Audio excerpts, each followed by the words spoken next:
Xo'p, bugun sizlar bilan mana shu dizaynni qilamiz unda. Ketdik. Birinchi o'rinda nima qilamiz? Yangi papka ochib olamiz. Clear code degan. Xo'p, clear code degan papka ochdim. Uni VS Code'ga tashlayman. VS Code ochib beradi. Hamma narsaga ishonaman. Trust. Okay. Xo'p, men birinchi index.html ochaman. .html.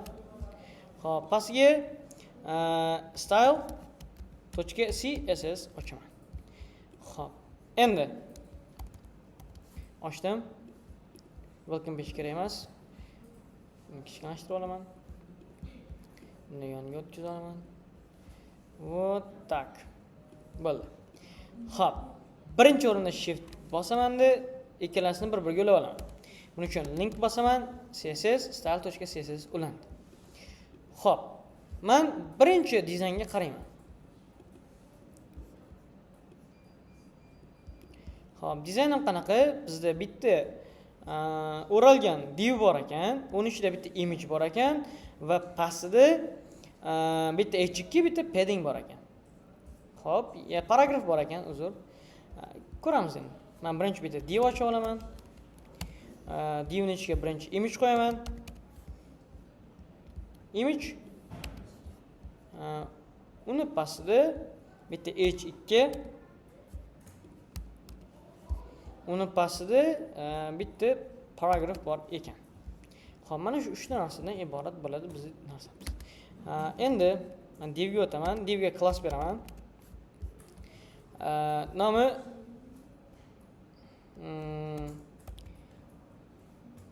nima nom qo'ysak bo'ladi? Divga clear code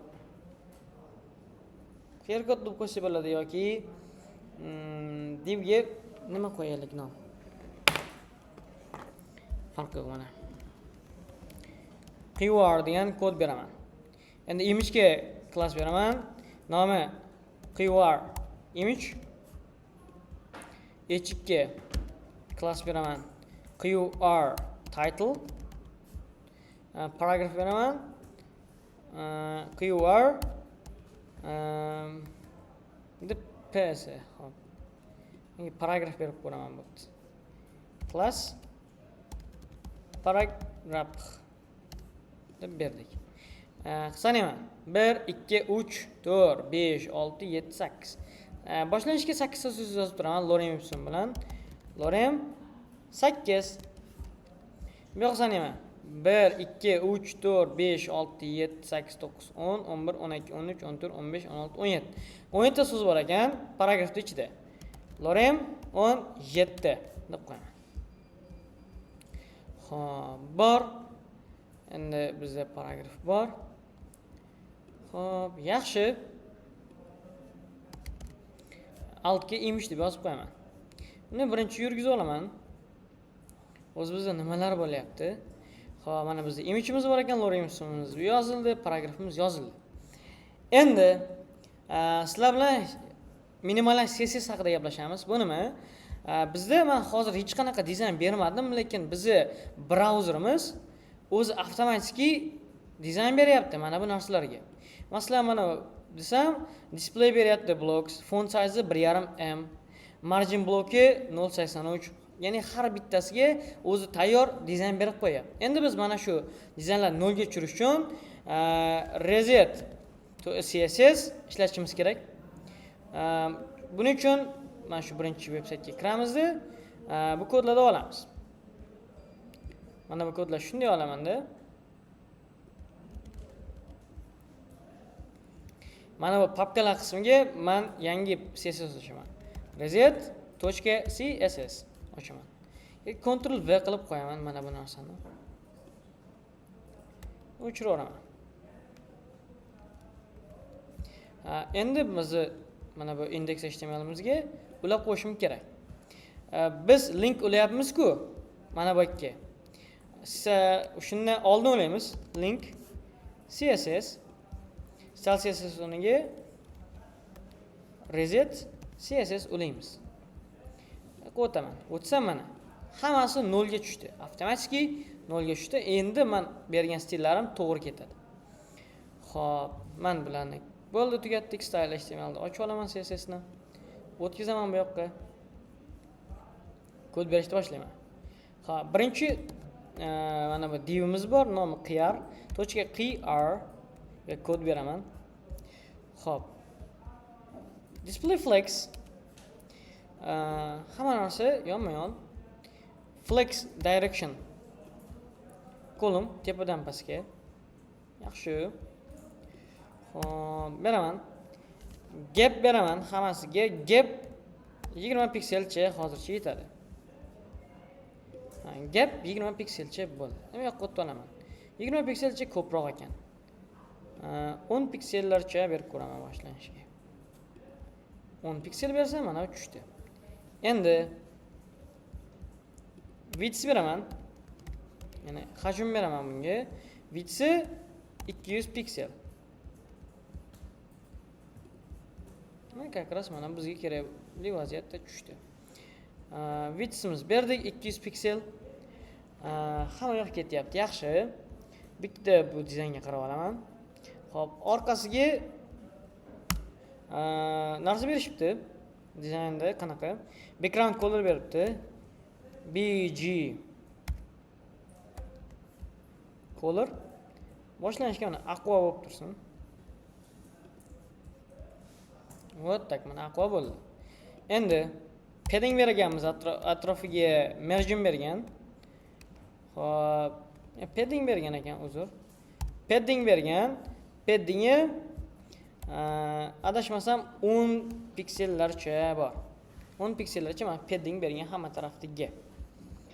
Xo'p, yaxshi, padding berdik. Endi text align, ya'ni harflarning holati center bo'lgan ekan. Mana hammasi mana centerga tushib turibdi. Xo'p, yaxshi. Align item center, justify content center ularni olishimiz shart emas, o'zi tayyor turibdi. Xo'p, endi border radius beramiz.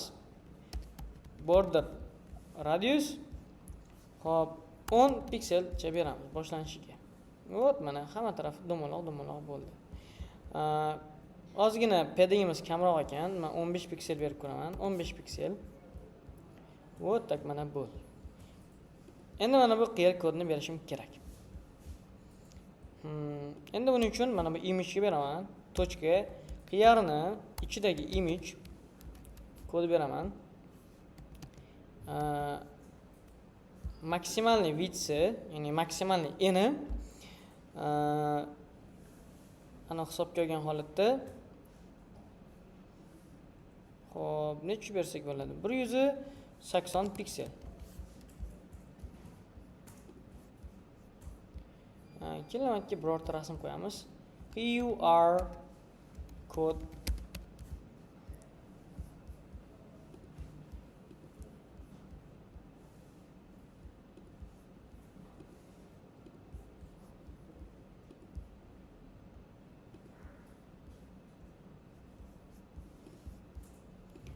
QR kodni mayli, ishlamayaptimi? Boshqa yo'ldan foydalanamiz.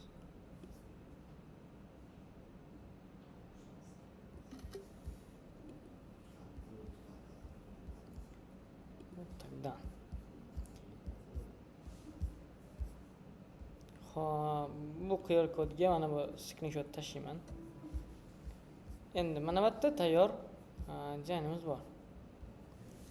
Xo'p, biz screenshotimiz tushdi. Nomini o'zgartirib olaman. Image bo'ladi. Image.png format. Xo'p, bu yoqqa o'tamanda source ga buni beraman.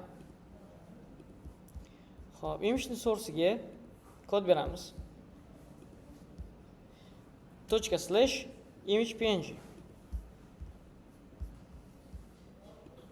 Tak qilsam mana tushdi. Ko'ryapsizlar? Xuddi shunaqa qilib tushirdik.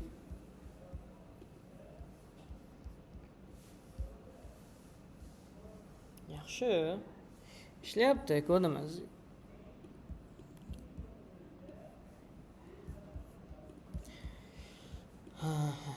Xo'p, maksimal width 8 piksel bo'ladi. Max shart emas ekan. 180 piksel. Cho'tan 180 kam.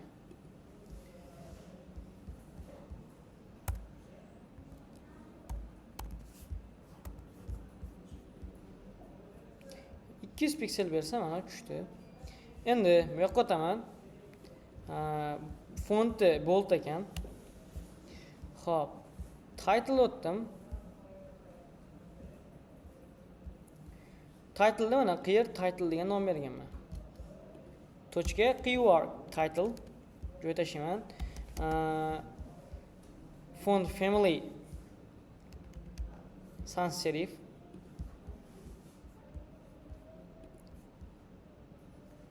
Mana shuni hammasiga berib tashlasa ham bo'laveradi, lekin shuni agar divga bersak, umumiy ota elementga hammasiga ketaveradi. Yaxshi, font family, font size 40 piksel. 40 piksel katta ekan. Xo'p, 32 piksel. Skem katta. 16 piksel. 16 piksel. Font weight 400. 600 mana.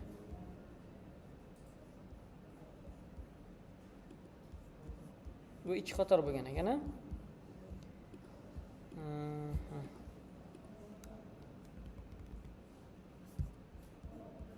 Вот mana ikki qator bo'ldi. Pastdagisi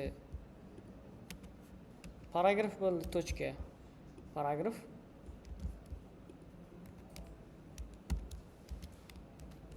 Dizayn beraman endi. Xo'p.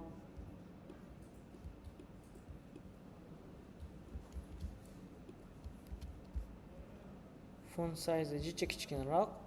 14 bo'lsa, buniki 10. Font weight 400.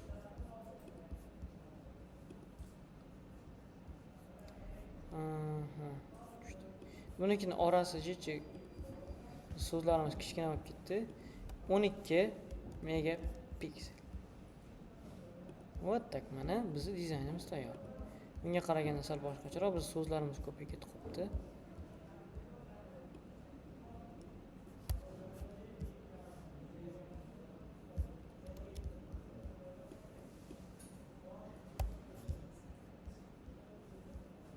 Вот tushdi. Endi line spacing beramiz. Line height 500.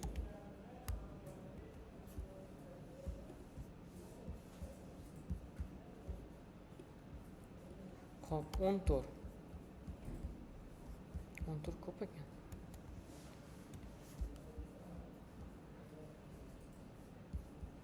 Line height 1 bersak, o'zi 1,5